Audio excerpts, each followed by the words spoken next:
এসো কোরআনের ছায়া তলে সমবেত হই, এসো কোরআনের ছায়া তলে সমবেত হই, এসো আল্লাহ রাসূলের অনুগত হই, এসো কোরআনের ছায়া তলে সমবেত হই, এসো কোরআনের ছায়া তলে সমবেত হই।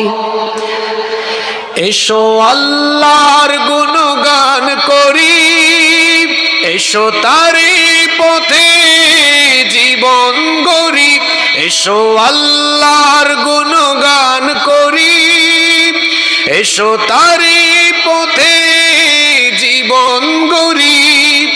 আল্লাহর নাম নিলে তাতে যদি সুখ মিলে, আল্লাহর নাম নিলে তাতে যদি সুখ মিলে, কেন সেই নাম থেকে দূরে সরে রই, কেন সেই নাম থেকে দূরে সরে রই।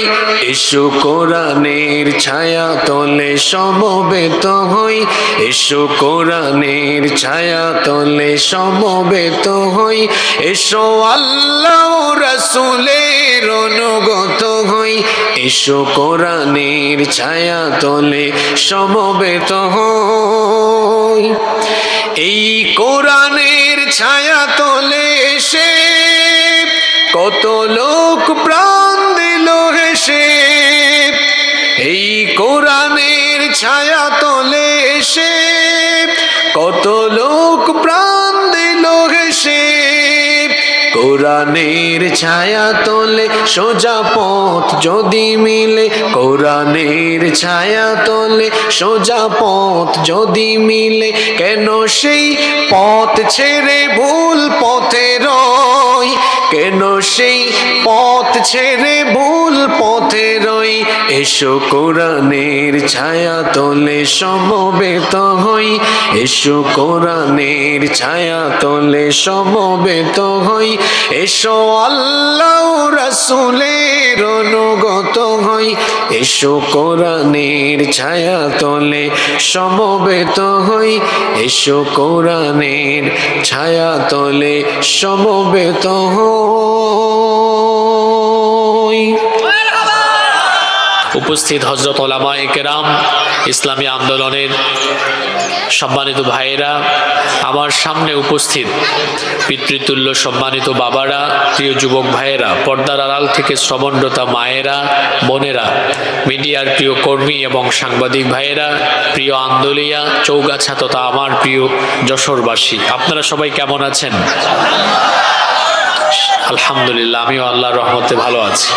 যিনি আমাদেরকে সুস্থতার সাথে বাঁচিয়ে রেখে এই মাহফিলে আসার তৌফিক দিয়েছেন, সে আল্লাহর জন্য শুকরগুজার হয়ে পড়ছি আলহামদুলিল্লাহ। অসংখ্য অগণিত দুরূদ এবং সালাম প্রিয় নবী রাহমাতাল লিল আলামিন মুহাম্মদুর রাসূলুল্লাহ সাল্লাল্লাহু আলাইহি ওয়াসাল্লামের প্রতি, যাকে আল্লাহ আমাদের মানব জাতির হেদায়েতের জন্য পাঠিয়েছেন। আল্লাহুম্মা সাল্লি আলাইহি, আল্লাহুম্মা বারিক আলাইহি। সম্মানিত উপস্থিতি, আজকের এই মাহফিল আমাদের যুবক ভাইয়েরা আয়োজন করেছে। এই যুবকেরা হচ্ছেন ইসলামের মেরুদণ্ড। মেরুদণ্ড যদি বাঁকা থাকে, মেরুদণ্ড যদি সমস্যা থাকে, তাহলে আপনি সোজা হয়ে দাঁড়াতে পারবেন না। ঠিক তেমনি একটি সমাজ সভ্যতা বা মুসলিম সমাজ বা রাষ্ট্রের যুবকরা যদি দিগ্ভ্রান্ত হয়, যুবকরা যদি দুর্দশাগ্রস্ত সমস্যাগ্রস্ত হয়, তাহলে সেই সমাজ সভ্যতা রাষ্ট্র বা সেই উম্মাহ কখনো মাথা উঁচু করে দাঁড়াতে পারে না। যুবকরা হচ্ছে ইসলামের মূল সম্পদ। আমার দেশের যুবক ভাইয়েরা, এই দেশের প্রতি তাদের কেমন টান, কেমন ভালোবাসা, তাদের ভেতরে কেমন দেশপ্রেম আছে এবং ইসলামের প্রতি তাদের কেমন দরদ আছে, সেটা আমরা গত জুলাই এবং আগস্ট মাসে দেখেছি। নতুন বাংলাদেশের রূপকার হচ্ছেন এই যুব সমাজ, কারণ তাদের অক্লান্ত ত্যাগ তিতিক্ষার বিনিময়েই আমরা আজকে নতুন বাংলাদেশের স্বাধীন মুক্ত বাতাসে আমরা এই সুন্দর প্রোগ্রামের আয়োজন করে এখানে বসতে পেরেছি আলহামদুলিল্লাহ। যুবক ভাইদেরকে মনে রাখতে হবে, স্বাধীনতা অর্জনের চাইতে স্বাধীনতা রক্ষা করা অনেক কঠিন। এজন্য নতুন যে স্বাধীনতা আমরা পেয়েছি এটাই মূল স্বাধীনতা।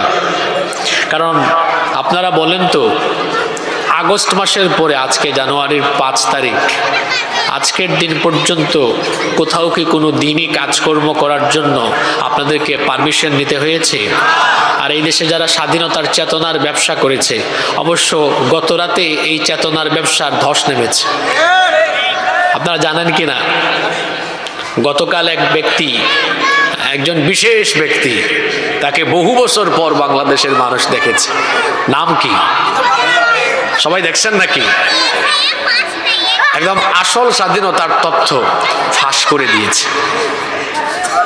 এখনকার জেন জি যারা আছে, জেনারেশন জি, এরা তাদের কিতাবাদিতে বই পুস্তকে স্বাধীনতা পড়েছে একরকম, আর স্বাধীনতার যুদ্ধে যারা নেতৃত্ব দিয়েছে তাদের মুখের ভাষায় স্বাধীনতা ছিল আরেক রকম। বই পুস্তকে স্বাধীনতার চেতনার অনেক ট্যাবলেট এই জেনারেশনকে গিলিয়ে খাইয়ে দিয়ে চেতনার ব্যবসায়ীরা চেতনার ব্যবসা করতে চেয়েছিল, কিন্তু আল্লাহর কি কুদরত, তাদের সকল স্বপ্ন এখন দুঃস্বপ্নে পরিণত হয়েছে। সম্মানিত ভাইয়েরা, যুব সমাজকে এই নতুন দেশ গঠনের জন্য এগিয়ে আসতে হবে। কারণ নবী করিম সাল্লাল্লাহু আলাইহি ওয়াসাল্লাম একটি সোনালী রাষ্ট্র, কোরআনের আলোকে একটি আলোকিত সমাজ, আলোকিত রাষ্ট্র গঠন করেছিলেন। আর নবী করিম সাল্লাল্লাহু আলাইহি ওয়াসাল্লামকে এই ক্ষেত্রে যারা সবচেয়ে বেশি সহযোগিতা করেছিল তারা হচ্ছেন তরুণ এবং যুবক। আমার প্রিয় যুবক ভাইদেরকে বলবো, এই নতুন বাংলাদেশের যে স্বাধীনতা আমরা পেয়েছি এটা আসল স্বাধীনতা। কারণ এখানে মুক্ত বাতাসে নিজের স্বাধীন মতামত পেশ করা যায়, যেটা আগে যেত না। আগে কি যেত? যেত না। তো এই স্বাধীন দেশ গঠনের জন্য এখন আপনাদেরকে এগিয়ে আসতে হবে, আপনাদেরকে দায়িত্ব নিতে হবে। এই দেশকে প্রকৃত স্বাধীনতার এবং প্রকৃত সার্বভৌমত্বপূর্ণ একটি আলোকিত বাংলাদেশ হিসাবে গঠন করার জন্য এবার এই বাংলাদেশকে আল্লাহর দ্বীনের আলোকে, কোরআনের আলোকে, ইসলামের আলোকে গঠন করার জন্য যুবক ভাইদেরকে এগিয়ে আসতে হবে। আমরা 71 সাল থেকে নিয়ে 2025 পর্যন্ত এই 54 বছরে আমরা বিভিন্ন রকমের শাসন ব্যবস্থা দেখেছি এবং এই শাসন ব্যবস্থার আলোকে বাংলাদেশ পরিচালিত হয়েছে। আমরা আমাদের কাঙ্ক্ষিত বাংলাদেশ পাইনি।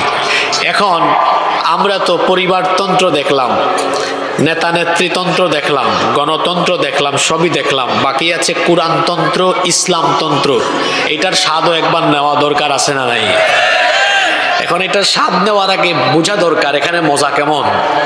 ইসলামী শাসন ব্যবস্থা থাকলে আমাদের জন্য উপকার না অপকার, কল্যাণ না অকল্যাণ, এটা আগে আমাদের বোঝা দরকার। এমনকি এই দেশে যারা অমুসলিম আছেন তাদের সামনেও কোরআনের, ইসলামের এই সৌন্দর্য যদি আমরা তুলে ধরতে পারি, মনে রাখতে হবে গলাবাজি, চাপাবাজি আর মিছিল স্লোগান দিয়ে ইসলাম কায়েম করা যাবে না। বরং কোরআন আর ইসলামের সৌন্দর্য আমরা মানুষের সামনে তুলে ধরতে পারলে মানুষই ইসলামী শাসন ব্যবস্থার জন্য মাতোয়ারা হয়ে যাবে।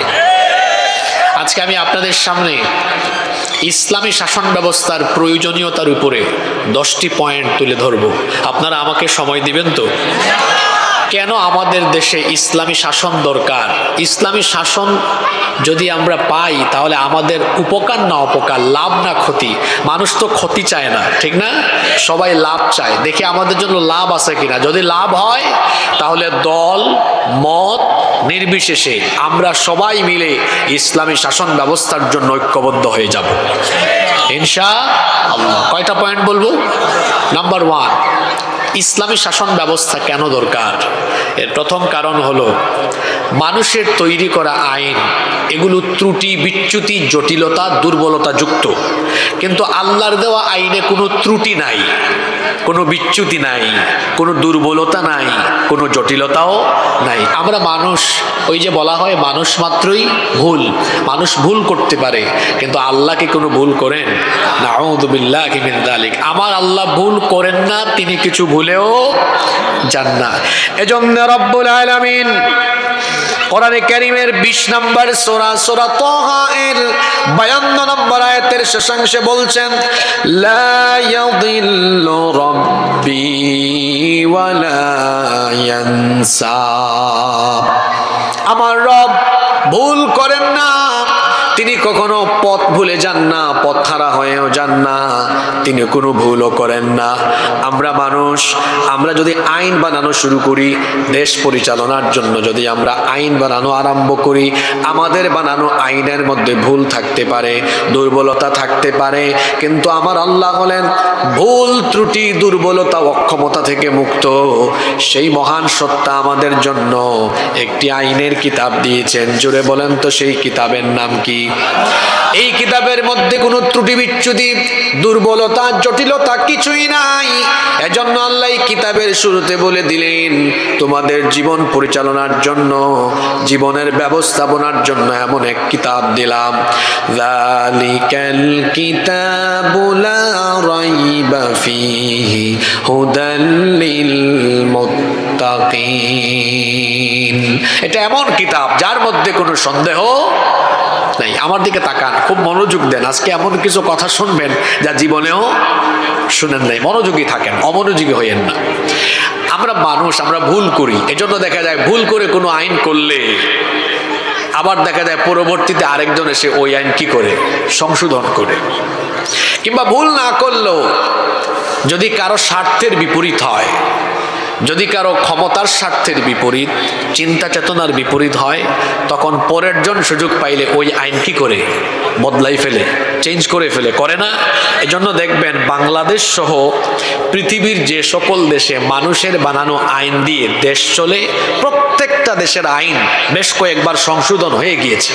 কিন্তু আপনারা বলেন তো, আজ পর্যন্ত ১৫০০ বৎসর ধরে কোরআন এর একটা নোক্তা কি পরিবর্তন হয়েছে? পরিবর্তন করার কোনো দরকার হবে? কেন? কারণ আল্লাহ একেবারে মানুষের জন্য প্রয়োজনীয় যা যা আছে সব একবারে কোরআন শরীফে দিয়ে দিয়েছেন। সুবহানাল্লাহ পড়েন। আর মানুষ আইন বানানোর সময় তখন সে সর্বপ্রথম তার ক্ষমতার স্বার্থ ঠিক থাকবে কিনা দেখে, লং টাইম ক্ষমতায় থাকা যাবে কিনা, তারপরে আমার দলের চারপাশের মানুষকে খুশি রাখা যাবে কিনা। আপনাদের কি মনে হয় মানুষ আইন বানায় সবার আগে জনগণের কথা চিন্তা করে না নিজের ক্ষমতার কথা চিন্তা করে? একেবারে নিরপেক্ষ মন নিয়ে বলেন, যে ব্যক্তি আইন বা যারা আইন বানাবে তারা কি আগে জনগণের কথা ভাববে না নিজের গদির কথা ভাববে?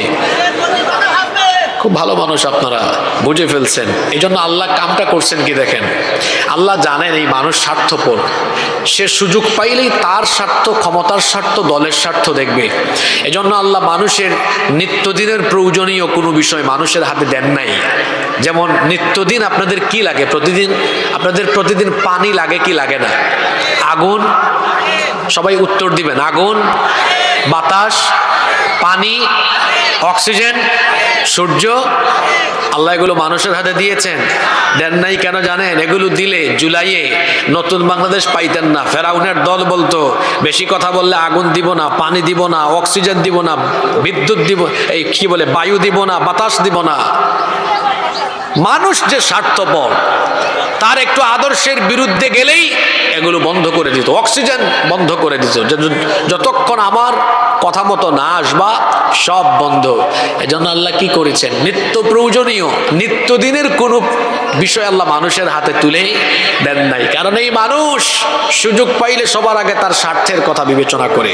সুতরাং যে মানুষ আইন বানানোর সময় তার ক্ষমতা, তার দলের কথা বিবেচনা করে, সেই মানুষের বানানো আইন দিয়ে মানুষের ভাগ্য বদলাবে না। মানুষের ভাগ্য বদলাতে হলে আল্লাহর দেওয়া অপরিবর্তনীয় চূড়ান্ত কল্যাণকর এই কোরআনের আইনের দরকার আছে না নাই? এই জন্য 1 নম্বর পয়েন্ট, কেন ইসলামী শাসন ব্যবস্থা দরকার? কারণ ইসলামী শাসন ব্যবস্থার জন্য যে আইন দেওয়া হয়েছে এখানে কোনো ত্রুটি বিচ্যুতি নাই, দুর্বলতা নাই, জটিলতা নাই। কিন্তু মানুষের বানানো আইনে ত্রুটিও আছে, জটিলতাও আছে, দুর্বলতাও আছে। আজকে ইউনূস সাহেব সংস্কার করবেন, আগামীকাল আরেকজন এসে সংস্কার করবে। ৭১ থেকে তো এই পর্যন্ত সংস্কার কম হয় নাই। কিন্তু যদি শাসন ব্যবস্থায় কোরআন থাকতো, ব্যক্তি পরিবর্তন হতো, আইনের কোনো পরিবর্তন হতো। তাহলে বলেন এই অপরিবর্তনীয় মানবতার জন্য কল্যাণকরী আইনের দরকার আছে না নাই? নাম্বার 2, কেন ইসলামী শাসন ব্যবস্থা দরকার?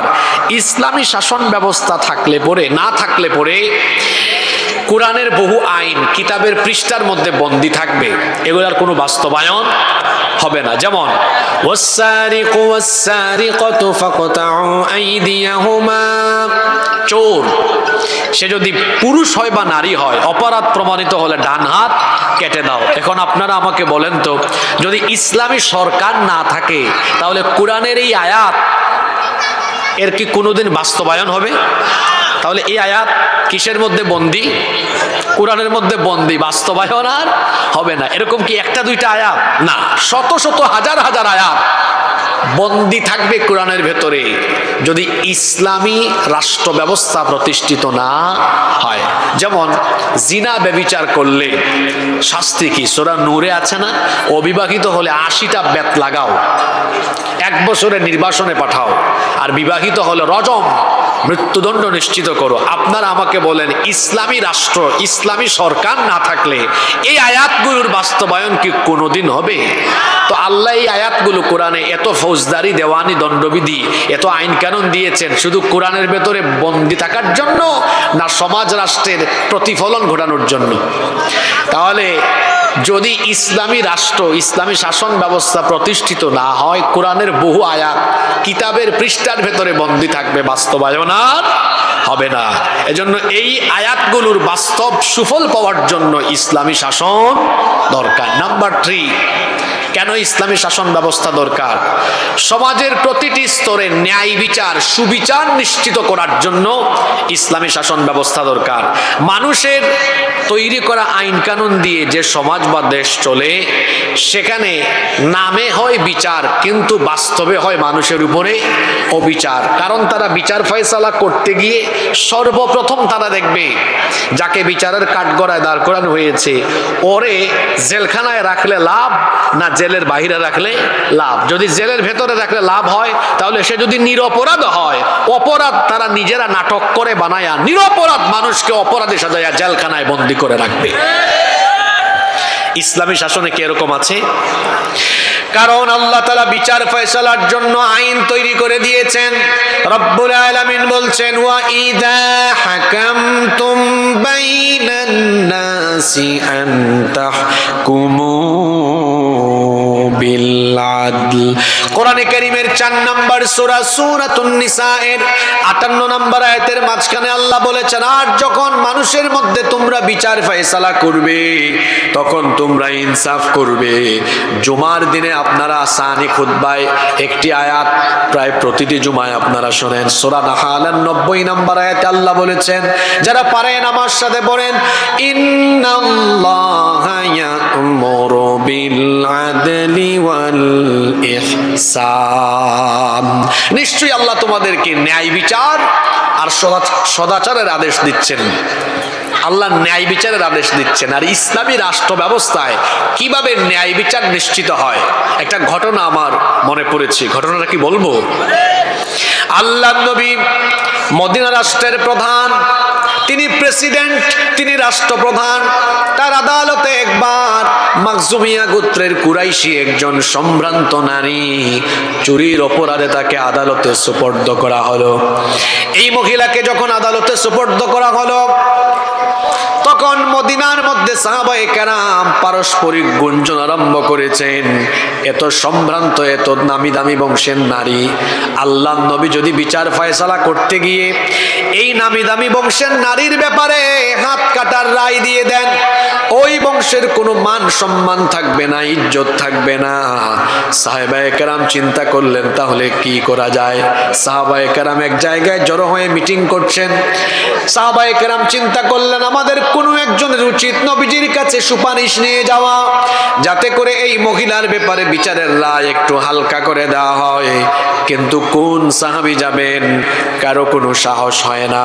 অবশেষে সাহাবায়ে কেরাম পরামর্শ করলেন, নবীজি তো উসামা ইবনে যায়েদ রাদিয়াল্লাহু আনহুকে পছন্দ করেন, অনেক বেশি ভালোবাসেন। সুতরাং তারা বললেন, ভাই উসামা, তুমি রাসূলের কাছে যাও, গিয়ে তার কাছে কাছে সুপারিশ করো তিনি যেন এই সম্ভ্রান্ত বংশের নারীকে বিচারের রায় একটু হালকা করে দেন। তিনি যখন নবীজির কাছে এই সুপারিশ নিয়ে গেলেন, আল্লাহর নবী এই কথা শোনা মাত্রই তার অবস্থা এমন হলো, আসমান যেন তার মাথায় ভেঙে পড়ার উপক্রম হয়ে গেল। সঙ্গে সঙ্গে সকল সাহাবীদেরকে ডেকে তিনি বললেন, ও আমার সাহাবীরা, এত বড় দুঃসাহস কি করে তোমাদের হলো?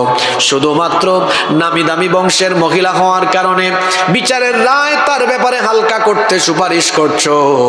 আল্লাহর কসম করে বলছি, আজকে যদি আদালতের কাঠগড়ায় এই নামি দামি বংশের সম্ভ্রান্ত নারী না হয়ে আমার নিজের মেয়ে ফাতিমাতুজ জাহরা রাদিয়াল্লাহু আনহা সেও যদি আদালতের কাঠগড়ায় থাকতো, অপরাধ করলে পরে আমি রাষ্ট্রপ্রধান হিসাবে আমার মেয়েকে আমি অপরাধ থেকে ছাড় দিতাম না, স্বজন প্রীতি দেখায়া বিচারের রায় হালকা করে দিতাম না, বরং আমি অপরাধ করলে পরে হাত কাটার আদেশ দিয়ে, হুকুম দিয়ে, রায় দিয়ে সেই দণ্ডবিধি কার্যকরের জন্য জল্লাদের হাতে তাকে সুপর্দ করতাম না, বরং বিচারের রায় দিয়ে বিচার যেন যথাযথ হয় আমি বাপ হয়ে নিজেই আমার মেয়ের হাত কেটে ফেলে দিতাম। আল্লাহু আকবার।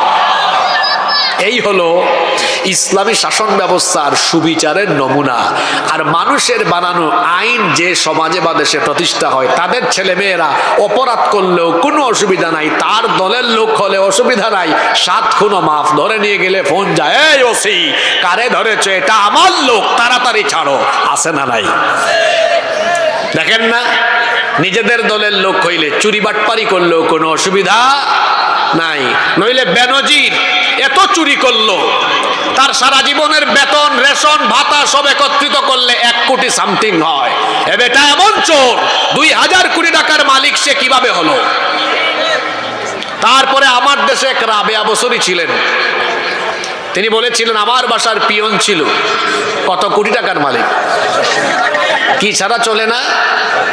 হেলিকপ্টার ছাড়া চলে না। তো আপনার পিয়নের যদি এই কারবার হয়, তাহলে পিয়ন থেকে আরো বড় যতগুলো আছে তারা যে কি কাম করেছে। প্রথম আলো সহ আরো বিভিন্ন পত্রিকা রিপোর্ট করেছে এদের চুরির ব্যাপারে। বাংলাদেশে বর্তমানে এই জাতির ঘাড়ে যত টাকা ঋণের বোঝা চাপিয়ে দেওয়া হয়েছে, তার চেয়ে বেশি পরিমাণ টাকা চুরি করে বিদেশে পাচার করা হয়েছে। সম্মানিত ভাইয়েরা, ইসলামী শাসন ব্যবস্থা থাকলে পরে নিজের দলের লোক চুরি করলেও বিচার হয়।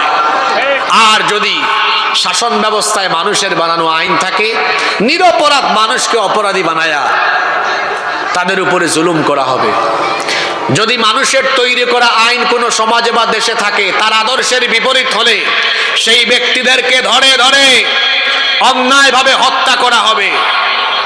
ঠিক এই পরিস্থিতির শিকার হয়েছিলেন কোরআনের পাখি শহীদ আল্লামা দেলাওয়ার হোসেন সাঈদী। কোরআন প্রচার করেছেন এবং ভারতীয় আধিপত্যবাদের বিরুদ্ধে কথা বলেছিলেন বলে এদেশে যারা ভারতীয় 5টা গোলাম ছিল, ইন্ডিয়ান লেসপেন্সার, তারা তাদের প্রভুদেরকে, ভারতকে খুশি করার জন্য আল্লামা সাঈদীকে চিকিৎসার নামে তারা হত্যা করেছে। এই দেশে যদি আপনার বাপের বিচার 50 বছর পরে হয়, এদেশের 18 কোটি মানুষ এই অবিচারের বিচার একদিন করেই ছাড়বে ইনশাআল্লাহ। যেই সমাজে মানুষের তৈরি করা আইন থাকে, সেখানে আদালত চত্বরে বহু নিরপরাধ মানুষের আহাজারি শোনা যায়, অপরাধ করে নাই, কোনো দোষ নাই, এই মানুষগুলো বিচারের নামে প্রহসনের শিকার হয়। কিন্তু যেই সমাজে, যেই রাষ্ট্রে ইসলামী শাসন ব্যবস্থা থাকবে, সেখানে মানুষের উপর কোনো জুলুম হবে, কোনো অবিচার হবে না, ন্যায় বিচার নিশ্চিত হবে। তাহলে ন্যায় বিচার পাওয়ার জন্য, সুবিচারের জন্য এই দেশে ইসলামী শাসনের দরকার আছে না নাই? নাম্বার 4, কেন ইসলামী শাসনের দরকার? ইসলামী শাসন ব্যবস্থা থাকলে পরে প্রতিটি মানুষ তার অধিকার পাবে, নারী তার অধিকার পাবে। আমার দেশে নারীরা সম্পদ থেকে বঞ্চিত, আমার দেশের মা বোনেরা তারা বিভিন্ন সেক্টরে লাঞ্ছিত, অধিকার হারা, অধিকার বঞ্চিত। ইসলামী শাসন ব্যবস্থা প্রতিষ্ঠিত হলে নারী তার অধিকার পাবে, যুবক তার অধিকার পাবে, শ্রমিকেরা আজ অধিকার বঞ্চিত, শ্রমিকেরা তাদের ন্যায্য পাওনা পায় না। ইসলাম প্রতিষ্ঠা হলে পরে শ্রমিক তার পাওনা পাবে। এভাবে করে প্রতিটি মানুষ, এমনকি প্রত্যেকটি ধর্মের মানুষ নিরাপদে থাকবে। অনেক সময় এদেশে যারা অমুসলিম আছে তাদেরকে উস্কে দেওয়ার অপচেষ্টা করা হয়, বলা হয় এই বাংলাদেশে যদি কোনো কালে কোনো সময়ে যদি ইসলাম কায়েম হয়ে যায় তাহলে তো অমুসলিমদের বিপদ আছে। আচ্ছা, মার চেয়ে মাসির দরদ বেশি, তো কি বিপদ আছে? এরা তো তোমাদের ঘর বাড়ি জ্বালায়া তারপর তোমাদের উপর জুলুম নির্যাতন করে শেষ করে ফেলবে। বলেন তো, উগ্রবাদ, চরমপন্থা আর অমানবিক কাজের শিক্ষাকে ইসলাম আমাদেরকে দেয়? যদি এখানে আশেপাশে কোনো অমুসলিম ভাই বোনেরা থাকেন বা পরবর্তীতে ইন্টারনেটে যারা আমাদের এই বক্তব্য শুনবেন, আমি সকল অমুসলিম ভাই বোনদেরকে বলছি, মায়ের কোলে শিশু যেমন নিরাপদ, ইসলামী রাষ্ট্রে অমুসলিমরাও তেমন নিরাপদ।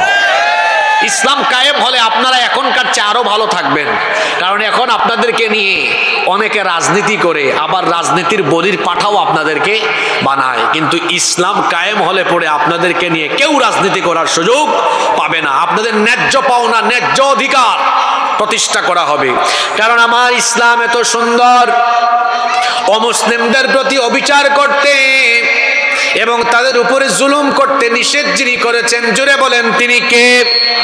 রব্বুল আলামিন কোরআনে কারীমের 60 নম্বর সূরা সূরাতুল মুমতাহিনা এর 8 নম্বর আয়াতে বলছেন, লা ইয়ানহাকুমুল্লাহু আনিল্লাযীনা লাম ইউকাতিলুকুম ফিদ-দীনি ওয়া লাম ইউখরিজুকুম মিন দিয়ারিকুম আন তাবাররুহুম ওয়া তুকসিতু ইলাইহিম ইন্নাল্লাহা ইউহিব্বুল মুকসিতিন।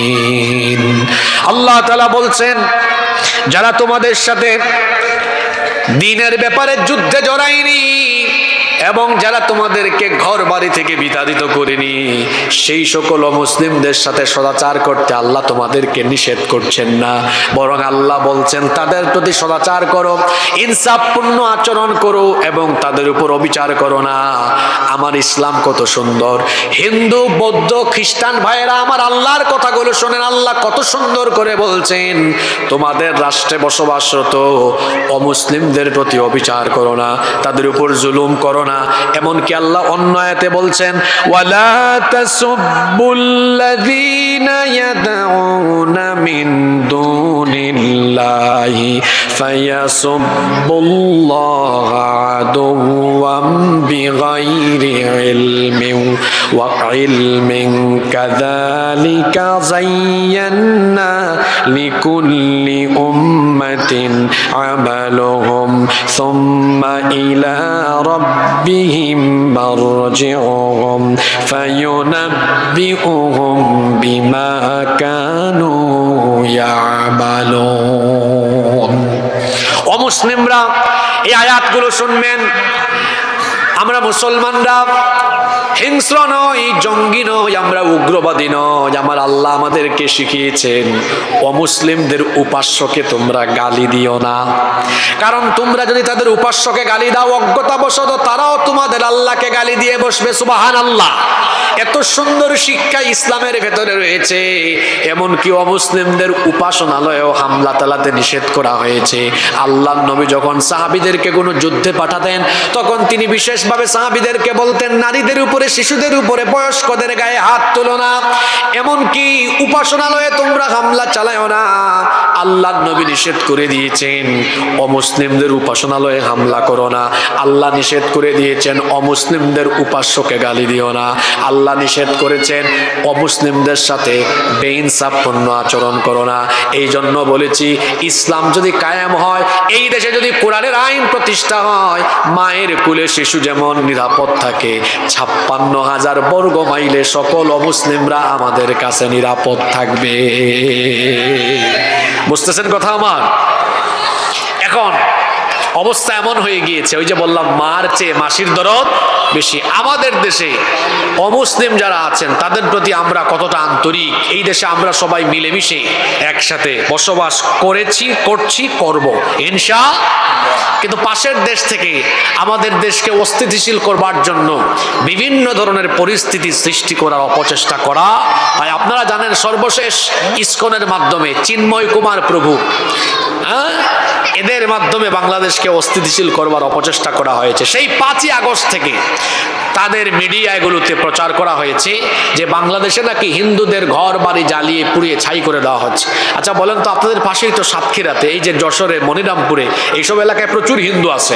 আমি এইসব এলাকায় প্রতি বছর মাহফিলে আসি, অনেক হিন্দু ভাই বোনরাও মাহফিলে আসে আমাদের আলোচনা শুনে। আপনারা বলেন, আপনাদের এই এলাকায় কোনো হিন্দুদের ঘর বাড়ি পুরানো হয়েছে? সামনে পুরানো হবে? কোনোদিনও না। ইসলাম আমাদেরকে এই শিক্ষা দেয় না। কিন্তু পাশের দেশের মিডিয়ায় আমাদের ব্যাপারে মিথ্যাচার ছড়ানো হয় যে বাংলাদেশে জঙ্গিবাদ, উগ্রবাদ কায়েম হয়ে গিয়েছে, এখানে হিন্দুদের ঘর বাড়ি জ্বালিয়ে পুড়িয়ে ছাই করে দেওয়া হচ্ছে। আমি বলি, নিজের চরকায় তেল দাও। আমাদেরকে জঙ্গি বলার আগে আয়নায় নিজের চেহারা দেখো। আমরা জঙ্গি নই, বরং পৃথিবীর ইতিহাসের কুখ্যাত জঙ্গি হলে তোমরা। তোমরা কি কি জঙ্গিবাদী কাজ করেছো সব রেকর্ড আমাদের কাছে আছে। বাংলাদেশে তো আমরা কোনো মন্দির দখল করে মসজিদ কোনোদিন বানাইনি, সামনে বানাবো না। কিন্তু তোমরা এমন উগ্রবাদী জঙ্গি, তোমরা এমন কালপ্রিট, এমন সন্ত্রাসী, তোমরা আমাদের শত শত বছরের ঐতিহ্য বাবরি মসজিদ দখল করে রাম মন্দির বানিয়ে গোটা দুনিয়ার 200 কোটি মুসলমানদের কলিজায় আগুন লাগিয়ে দিয়েছো। জঙ্গিবাদী আমরা না। আমাদেরকে এই কথা বলার আগে আয়নায় নিজের চেহারা দেখো। হায়দ্রাবাদে, সিকিমে, গুজরাটে, কাশ্মীরে তোমরা কি করেছো পৃথিবীর মানুষ জানে এগুলো। কাশ্মীরে তোমরা আমাদের মুসলমান ভাই বোনদেরকে পিটাও আর আমাদেরকে সাম্প্রদায়িক সম্প্রীতির সবক দাও। এই বাংলাদেশে সাম্প্রদায়িক সম্প্রীতি ছিল, আছে, থাকবে। আমরা তোমাদের মতো উগ্রবাদী নই, তোমাদের মতো জঙ্গি নই, সন্ত্রাস নই। মুসলমান কখনো জঙ্গি হয় না। ইসলাম এসেছে জঙ্গিবাদ, সন্ত্রাসবাদের শিকড়কে কেটে ফেলার জন্য। বরং যারা সবক দেয় তাদের ইতিহাস আমাদের জানা আছে গো। আরএসএস এর গুন্ডা, গুজরাটের কসাই নরেন্দ্র মোদী গুজরাটে কি করেছে আমাদের জানা আছে। তারই হুকুমে কাশ্মীরে কি হয় আমাদের জানা আছে। তার দেশের মিডিয়াগুলা, ওই যে রিপাবলিক বাংলা এক চ্যানেল আছে, ময়ূখ রঞ্জন, ব্যাং যেমন লাফায় ও তেমন লাফায়। বাংলাদেশের মানচিত্র ডিসপ্লেতে এনে বলবে, এই যে চট্টগ্রাম, রংপুর, সিলেট আমরা দখল করে ফেলবো। চট্টগ্রাম, সিলেট আর রংপুর তোর বাপ দাদার নাকি? তুই দখল করে ফেলবি আর আমরা বসে থাকবো? এই দেশের 1 ইঞ্চি জমিনের দিকে কেউ যদি হাত বাড়ায়, এদেশের 18 কোটি মানুষ সেই কালো হাত ভেঙে চুরে টুকরা টুকরা করে ফেলবে।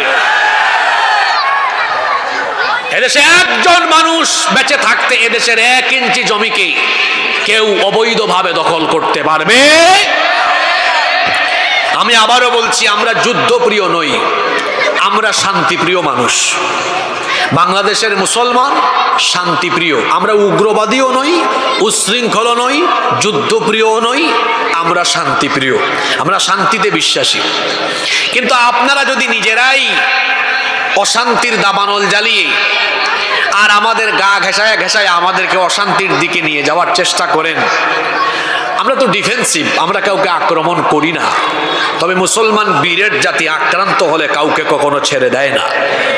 একটা সিংহ ঘুমিয়ে আছে, আপনি তার কানের কাছে গিয়ে খুচাখুচি করলেন, তার ঘুম যদি ভেঙে যায় তারপরে আচরণটা কেমন হবে বুঝতেই পারছেন। তো মুসলমান তো স্বভাবত সিংহের জাতি, কিন্তু শান্তিপ্রিয়। কিন্তু আপনি যদি সেই শান্তিপ্রিয় মুসলমানের কানের কাছে গিয়ে কিংবা তাদের কাছে ঘেঁষে আপনি যদি অশান্তির দাবানল জ্বালিয়ে দেওয়ার চেষ্টা করেন, সেই মুসলমান সিংহের মতো যখন গর্জে উঠবে, পরিণতি কিন্তু ভয়াবহ হয়ে যাবে। এমনিতেই রসুলের হাদিস আমাদের মাথায় আছে। যুবকদেরকে বলছি, যুবক ভাইয়েরা মনোযোগ আছে। 1500 বছর আগে রসুল কি বলেছেন শুনেন। এটি নাসাই এবং তিরমিজি শরীফের হাদিস। বর্ণনাকারী সাহাবী হচ্ছেন থাউবান রাদিয়াল্লাহু আনহু। তিনি বলছেন, আল্লাহর নবী বলেছেন, ইসাবাতানি মিন উম্মতি আহরাজাহুমাল্লাহু মিনান নার। আমার উম্মতের 2টা দলকে আল্লাহ তাআলা জাহান্নাম থেকে মুক্তি দিয়েছেন, এদেরকে আল্লাহ বিনা হিসাবে জান্নাত দিবেন। আপনারা সুবহানাল্লাহ পড়বেন না? কয়টা দলকে আল্লাহ জাহান্নাম থেকে মুক্তি দিয়েছেন? জোরে বলতে হবে, কয়টা? একটা একটা দল হলো, রসুল বলেছেন ইসাবাতুন তাকজুল হিন্দ, একটি দল হলো যারা হিন্দুস্তানের বিরুদ্ধে যুদ্ধে অংশ নিবে। হিন্দুস্তানের বিরুদ্ধে যুদ্ধে অংশ নেওয়া প্রতিটি মুসলমানকে আল্লাহ জাহান্নাম থেকে মুক্তি দিবেন। দেখি মনোযোগ কেমন ছিল, যুদ্ধে শহীদ হওয়া না অংশ নেওয়া? জোরে বলেন। তাহলে এটা ১৫০০ বছর আগের হাদিস। রসুল বলেছেন হিন্দুস্তানের বিরুদ্ধে যুদ্ধে যারা অংশ নিবে, এই হাদিস কি বার্তা দেয়? তাহলে হিন্দুস্তানিদের সাথে মুসলমানদের একটা যুদ্ধ হবে, এটা ১৫০০ বছর আগে বলেছেন মুহাম্মদুর রাসূলুল্লাহ সাল্লাল্লাহু আলাইহি ওয়াসাল্লাম, যেটাকে বলা হয় গাজওয়াতুল হিন্দ। এখন আমরা তো আর যুদ্ধে ঝাঁপিয়ে পড়ার জন্য পাগল পারা হয়ে যায়নি। আমি আগেই বলেছি মুসলমান যুদ্ধপ্রিয় না, মুসলমান হলো শান্তিপ্রিয়। আপনি যদি নিজেই যুদ্ধ বাঁধিয়ে দেন, আপনি কি মনে করেন আমরা বসে থাকবো? ওই রসুলের গাজওয়াতুল হিন্দের চেতনার হাদিস আমাদের মাথায় আছে।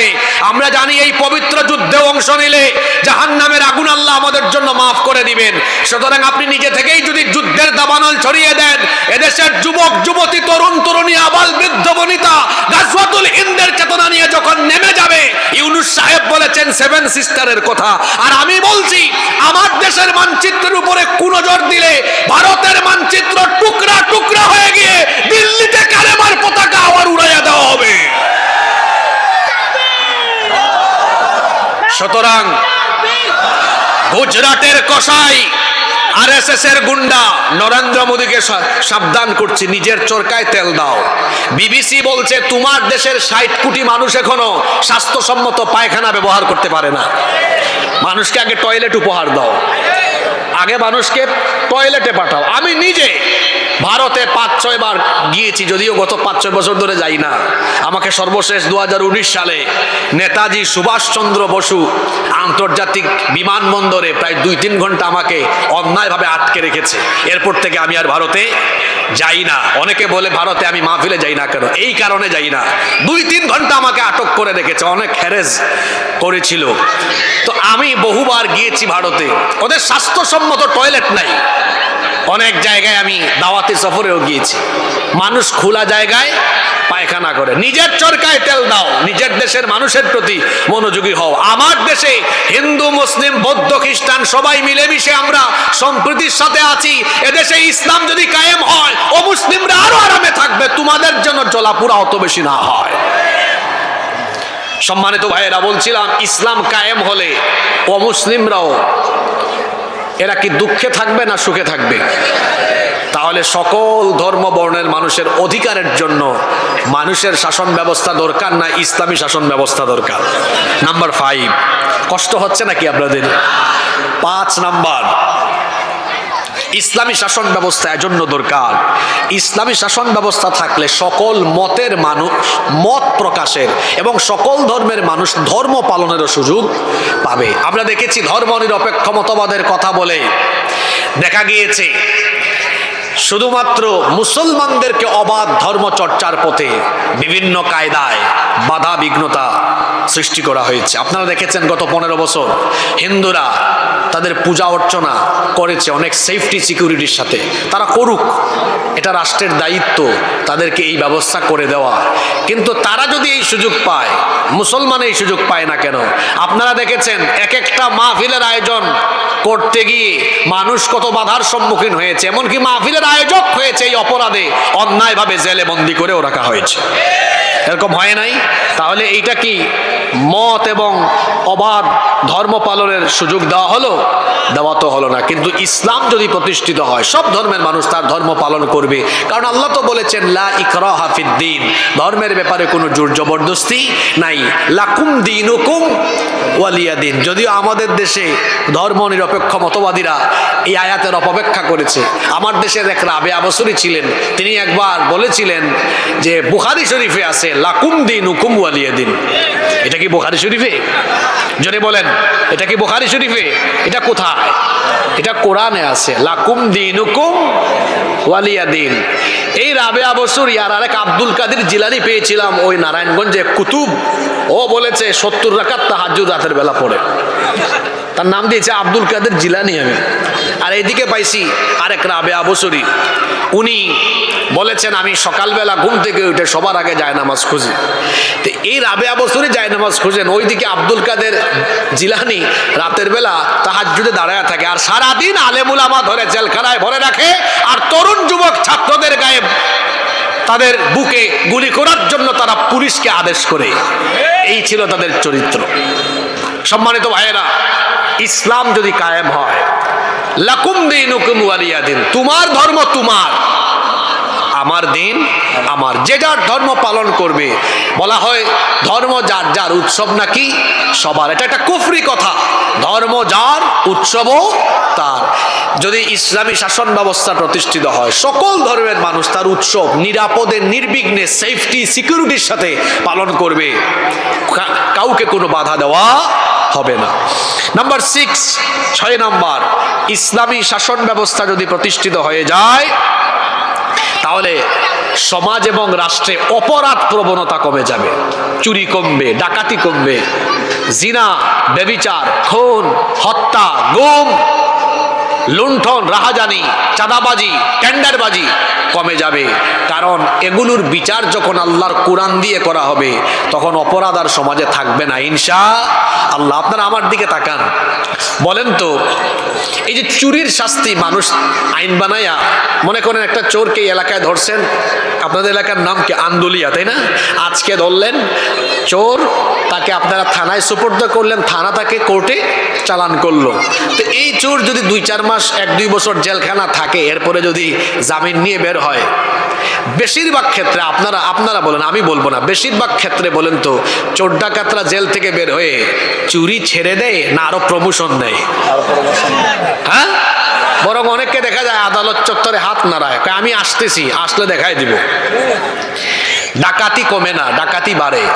জিনা বদমাইশি কমে না, আরো বাড়ে। আপনি একটা চুরির বিচার কোরআন দিয়ে করেন তো, একজন চোরের হাত কেটে দেন, এই বিচার দেখে সবগুলা ছেঁচড়া চোর তারের মতো সোজা হয়ে যাবে। একটা ডাকাতির বিচার, একটা জিনার বিচার, ধর্ষণের বিচার কোরআন দিয়ে করে দেখেন, যারা অপরাধী আছে সোজা হয়ে যাবে।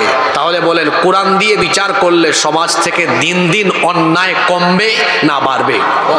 জোরে বলেন, কমবে না বাড়বে? আপনারা কি চান না এই সমাজ থেকে, এই দেশ থেকে অন্যায় অপরাধ কমে যাক? চান কি চান না? যদি চান তাহলে ইসলামী শাসনের দরকার আছে না নাই? দেখেন, ইসলামী শাসন আমি আপনাদের উপর চাপায়া দিচ্ছি না, আমি জাস্ট প্রয়োজনীয়তা তুলে ধরছি, এরপরে সিদ্ধান্ত নেবেন আপনি, যেটা আমার জন্য লাভ না লস। মানুষ তো লাভের দিকেই থাকে, ঠিক না? যদি লাভজনক হয় সিদ্ধান্ত নেবেন, না এটার জন্য আমার দরকার আছে। এবার শুনেন, এখানে যুবক আছে না, বেকার আছে না, অনেকে কাজ কাম নাই, এই পয়েন্ট তাদের জন্য। সবাই রেডি তো? কয় নাম্বারে আসলাম? 7 নাম্বার পয়েন্ট। কষ্ট হচ্ছে নাকি আপনাদের? আমি তো পয়েন্ট ভিত্তিক বলছি। 7 নাম্বার, ইসলামী শাসন ব্যবস্থা থাকলে এই দেশে একজন গরিব মানুষ থাকবে না। কয়জন বললাম? জোরে বলেন তো। আমি চ্যালেঞ্জ করে গেলাম এখানে, চ্যালেঞ্জ, আই ক্যান চ্যালেঞ্জ, একজন আঙ্গুল দিয়ে বললাম, একজন গরিব মানুষ এই দেশে থাকবে। যে আমার ভাই বক্তব্যের আগে বললেন যে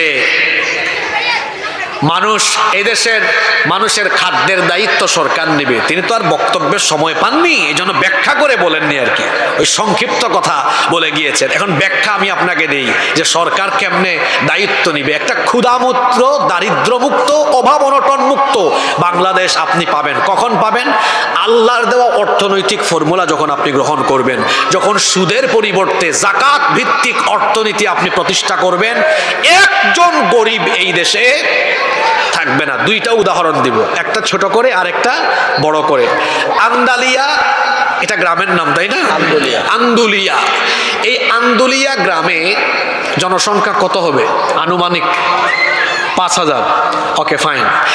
আন্দুলিয়াতে আমরা মসজিদ কমিটি থেকে জাকাত কালেকশন করলাম। প্রতি বছর জাকাত দেওয়া হয় না? মনে করেন এই এলাকায় 200-300 মানুষের উপর জাকাত ফরজ। এটা আমরা একসাথে এক জায়গায় কালেক্ট করে মোট হইছে জাকাতের টাকা 2 লাখ। জোরে বলেন কয় লাখ? আমার দেশে যারা জাকাত দেয় 99% মানুষের জাকাত আদায় হয় না। এরা জাকাতের ফর্মুলা জানে না। জাকাত অন্যান্য দান সৎকার মতো দিলে হয় না। জাকাতের খাত নির্ধারিত এবং জাকাতের উদ্দেশ্য হলো সমাজ থেকে দারিদ্রতা আর বেকারত্ব দূর করা। দান সৎকার মতো জাকাত নয়। আবার বলছি, দান সৎকা আর জাকাত এক বিষয় নয়। যেমন আপনি দান মাহফিলেও করতে পারবেন, দান মসজিদেও করতে পারবেন, জাকাতের টাকা যেখানে মন চায় সেখানে দিতে পারবেন না। জাকাতের খাত কয়টা? 8টা। জোরে বলেন কয়টা? তাহলে দান আর জাকাত কি একরকম না? আবার জাকাতের উদ্দেশ্য দান করা নয়, জাকাতের উদ্দেশ্য হলো বেকারত্ব, দারিদ্রতা মানুষের দূর করে দেওয়া। এখন আমি একটু আগে বললাম মোট কত টাকা তোলা হয়েছে? জোরে বলেন কয় লাখ? আপনি চাইলে 500 টাকা জনপ্রতি দিলে 400 জন মানুষের মধ্যে 2 লক্ষ টাকা বিতরণ করতে পারবেন। কত টাকা? 2 লক্ষ টাকা। কত জনের মধ্যে? 400 জনের মধ্যে। কত করে জনপ্রতি? মানুষ বলে আন্দোলিয়ায় 400 মানুষকে জাকাতের টাকা দেওয়া হয়েছে। এটা শুধু ভাব দেখানো হবে, ফুটানি হবে। আপনি এই 2 লক্ষ টাকা 400 জন মানুষকে না দিয়ে মাত্র 4 জন গরিব মানুষকে দেন। আপনি বলবেন হুজুর আপনি তো বড় সাংঘাতিক মানুষ, 396 জন মানুষের নসিব কেটে দিয়ে আপনি মাত্র 4 জনকে দিবেন। হ্যাঁ, এই এলাকার একজন বিধবা নারী খাইতে পারে না, চলতে পারে না, তারা একটা সেলাই মেশিন কিনে দেন। তাইলে এই পরিবার চলার ব্যবস্থা হলো কি হলো না? আপনি উনারে 500 টাকা দিলে এক বেলা খাইতে পারবে বা 2 বেলা বা একদিন, কিন্তু একটা সেলাই মেশিন কিনে দেন, সারা বছর কাজ করে খেতে পারবে। সুবহানাল্লাহ পড়বেন না? আরেকজনকে একটা ওই যে ওটাকে কি বলে ভ্যান, আপনাদের এলাকায় ভ্যান আছে নাকি? একটা ভ্যান কিনে দেন, তার পরিবার চলবে। আরেকজনকে আপনি একটা হালের বলদ, 2টা হালের বলদ গরু কিনে দেন, হাল চাষ করে খাবে, ক্ষেত খামার করে খাবে। আরেকজনকে আপনি একটা টঙের দোকান অথবা একটা ওই যে কি বলে অটো রিক্সা কিনে দেন। তাহলে 2 লক্ষ টাকা 4 জনকে ভাগ করে দিলাম। এই 4 জন মানুষ কি এই টাকা নিয়ে এভাবে যদি কর্ম করে খায়, আগামী বছর কি আর জাকাত খাওয়ার উপযুক্ত এরা থাকবে? জোরে বলতে হবে, থাকবে? ছোট করে দিলাম যাতে আগে মাথায় এটা ঢুকে, এবার বড় করে দিই। এই দেশে অর্থ মন্ত্রণালয় আছে, বাণিজ্য মন্ত্রণালয় আছে, বিমান মন্ত্রণালয়, স্বরাষ্ট্র মন্ত্রণালয়, পররাষ্ট্র মন্ত্রণালয় আছে। যদি ইসলামী সরকার হয় আলাদা একটা মন্ত্রণালয় হবে, সেই মন্ত্রণালয়ের নাম হবে জাকাত মন্ত্রণালয়।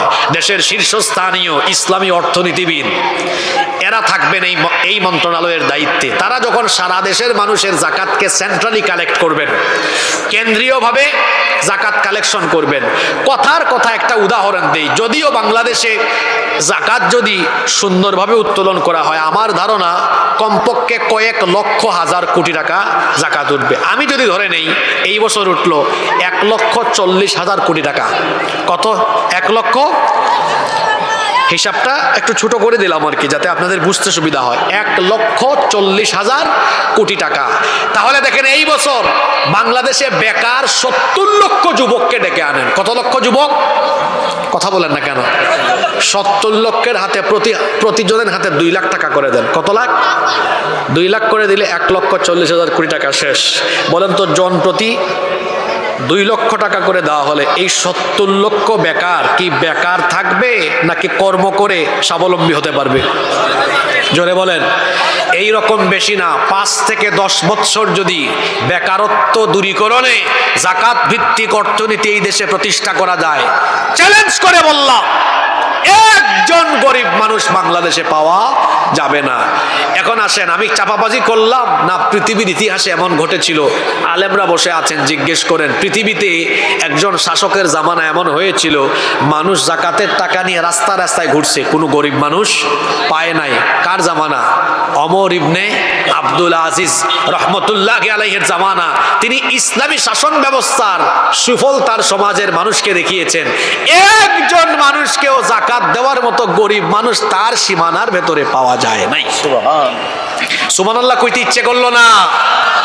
তাহলে বাংলাদেশও এরকম দারিদ্র্যমুক্ত, ক্ষুধামুক্ত হোক। আপনারা চান কি চান না? তাহলে ইসলামী শাসনের দরকার আছে না নাই? 8 নাম্বার। কষ্ট হচ্ছে আপনাদের? কেউ উঠিয়েন না, শেষ করে উঠেন। শেষ ভালো যার, সব ভালো। 8 নাম্বার, যদি ইসলামী শাসন ব্যবস্থা কায়েম হয়, যারা রাষ্ট্রীয় দায়িত্ব থাকবে এদের ভেতরে দুনিয়ার প্রতি লোভ লালসা থাকবে না, আখেরাত পাওয়ার চিন্তা থাকবে। কারণ এরা দায়িত্বকে বোঝা মনে করবে। মানুষের তৈরি করা আইনি শাসন ব্যবস্থায় দেখা যায় সবাই আঙ্গুল ফুলে কলা গাছ হওয়ার চেষ্টা করে। সম্পদ 5 বছর আগে যা থাকে 5 বছর পরে আরো বাড়ে। কিন্তু দেখবেন ইসলামিস্ট যারা, আল্লাহকে যারা ভয় করে, এদের টাকা পয়সা বাড়ি গাড়ি করার ধান্দা থাকে না, ধান্দা থাকে কিভাবে দায়িত্বটা সঠিকভাবে পালন করে আল্লাহর কাছ থেকে জান্নাত পাবো। ঠিক না বেঠিক? ওমর ইবনে খাত্তাব রাদিয়াল্লাহু আনহু কোন ইউনিয়ন নয়, উপজেলা নয়, কোন দেশ নয়, অর্ধ দুনিয়া শাসন করেছেন। তার শাসন আমলে তিনি তার ঘরের ভেতরে একবার অর্ধ দুনিয়ার প্রেসিডেন্ট ওমর রাদিয়াল্লাহু আনহু মোমবাতির আলো জ্বালিয়ে কাজ করছেন। এমন সময় তার কিছু আত্মীয় স্বজন দেখা করতে এসে দরজায় নক করলেন। তিনি তাদেরকে থামিয়ে দিলেন, দাঁড় করিয়ে দিলেন। তার নিজের সামনে থাকা মোমবাতির আগুন ফু দিয়ে নিভিয়ে নতুন আরেকটা মোমবাতিতে আগুন ধরালেন। তারপরে এদেরকে ভেতরে আসতে বললেন।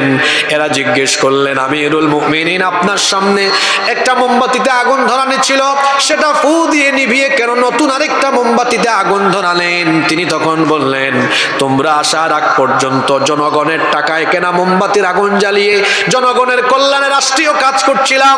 তোমরা যখন আসলে মনে মনে চিন্তা করলাম, রাষ্ট্রের টাকায় জনগণের টাকায় কেনা মোমবাতির আগুন জ্বালিয়ে যদি আমি তোমাদেরকে ঘরের ভেতর ঢুকায়া সেই মোমবাতির আলোতে বসে আমরা ব্যক্তিগত কথা বলি, জনগণের সম্পদ নষ্ট হবে, দেশের সম্পদ নষ্ট হবে, আমার উপর যে আমানতের দায়িত্ব দেওয়া হয়েছে তার খেয়ানত হবে, আল্লাহর কাছে আসামি হয়ে জালেম হয়ে কিয়ামতের সামনে দাঁড়ানো লাগবে।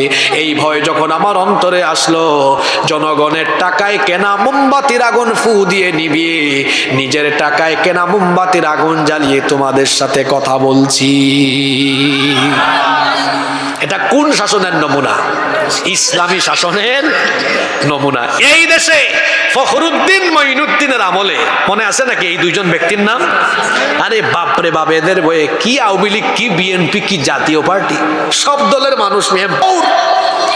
অনেককে আমি তখন মাদ্রাসায় পড়তাম, আমি নিজেও দেখছি যে সেনাবাহিনী ধরে অনেককে খালের মধ্যে চুবাইছে।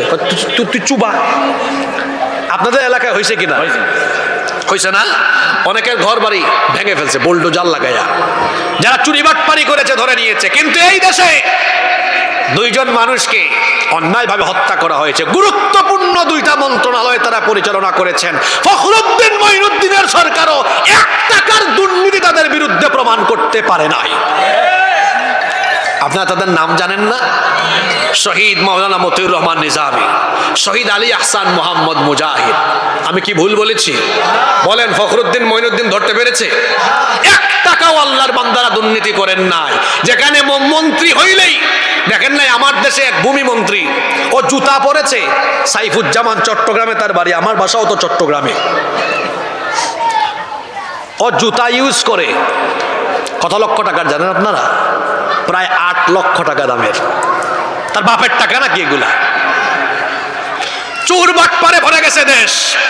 আমি বলি, এই দেশে সম্পদের অভাব নাই।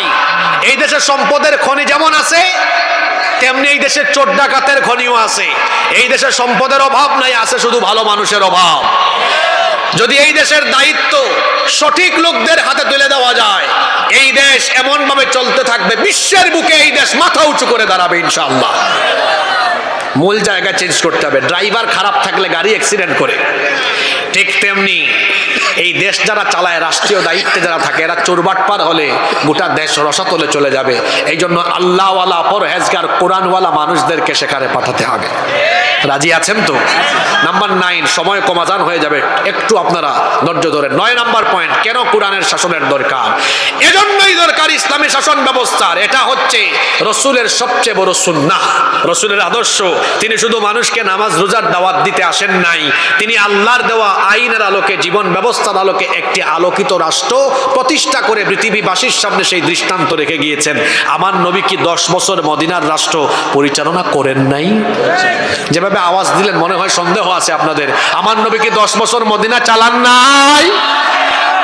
তা আপনারা কি রসুলুল্লাহর ইসলাম আর আপনাদের ইসলাম আলাদা করে ফেলবেন নাকি?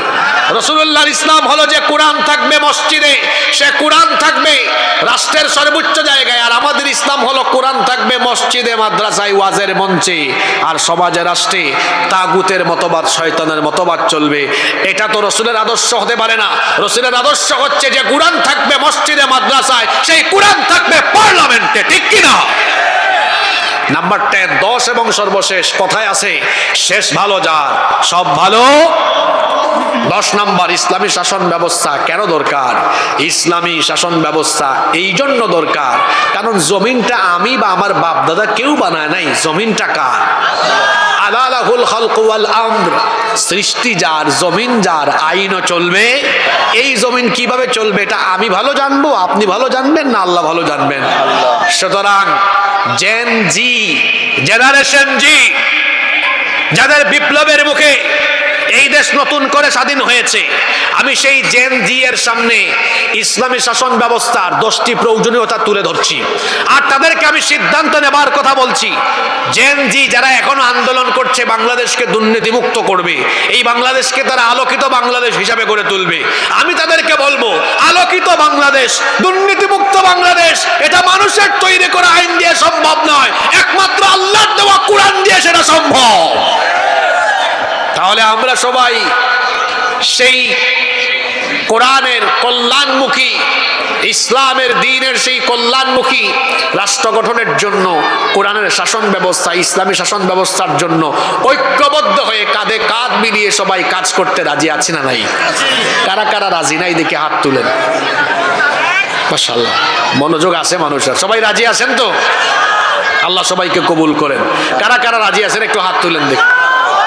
মাশাআল্লাহ, রাজি আছেন? যুবকদেরকে এগিয়ে দেন, তারা এত সুন্দর আয়োজন করেছে, একটা আবদার করেছে, এই মাইক টাইক যে আনছে এগুলো একটু ঘাটতি রয়ে গেছে, একটু হাত তুলেন না, হাত তুলেন। এবার হাতটা নামাইয়া পকেটে ঢুকান, মানুষের পকেটে ঢুকায়েন না। এই যে আমার যুবক ভাইরা যাবে, একটু আপনার তাদেরকে সহযোগিতা করেন যেন এই খরচাপাতিটা তারা আঞ্জাম দিতে পারে, আমাদের পয়সাগুলো দিনের কাজে খরচ হবে। আল্লাহ সবাইকে কবুল করে। কই নাই দেন? তাইলে আমাদের এই বাংলাদেশকে নতুন করে একটি সুন্দর আলোকিত বাংলাদেশ হিসাবে পাওয়ার জন্য আমরা ইসলামী শাসনের পক্ষে থাকবো না বিপক্ষে থাকবো? আওয়াজ তো বড় কম হইল। হ্যাঁ, আজকে কি ওয়াজ যশোরে হয় না অন্য এলাকায় হয়? যশোরের মানুষ তো এমন না। আপনারা কি যশোর না ঝিনাইদহ? ঝিনাইদহ তো পাশে, ঝিনাইদহর মানুষ তো কথা বলে। আমরা সবাই ঐক্যবদ্ধ থাকবো তো ইনশাআল্লাহ। আল্লাহ সবাইকে তৌফিক দান করেন। সংক্ষিপ্ত মোনাজাত হবে, ফাঁকে দিয়ে একটু ব্যাগ যাবে। আল্লাহুম্মা আমিন। রব্বানা যালামনা আনফুসানা ওয়া ইল্লাম তাগফির লানা ওয়া তারহামনা লানাকুনান্না মিনাল খাসিরিন। রব্বুল আলামিন, আজকের মাহফিলকে কবুল আর মঞ্জুর করে নাও। আমরা যারা মাহফিলে এসেছি আমাদের সবার জীবনের গুনাহ খাতা মাফ করে দাও। রব্বুল আলামিন, আমাদের পিতামাতাকে মাফ করে দাও। আল্লাহুম্মা গফিরনি ওয়া লিওয়ালিদাইয়া ওয়া কুর রাব্বিরহামহুমা কামা রাব্বায়ানি সগীরা। রব্বুল আলামিন, আমার দেশের উপরে রহমত বরকত নাজিল করো, সকল বালা মুসিবত থেকে তুমি এই দেশকে হেফাজত করো। রব্বুল আলামিন, আমাদের সবাইকে কাঁধে কাঁধ মিলিয়ে তোমার দ্বীনের পক্ষে কাজ করার তৌফিক দান করে দাও। এই বাংলাদেশে তুমি ইসলামের বিজয়, কোরআনের বিজয় দান করে দাও।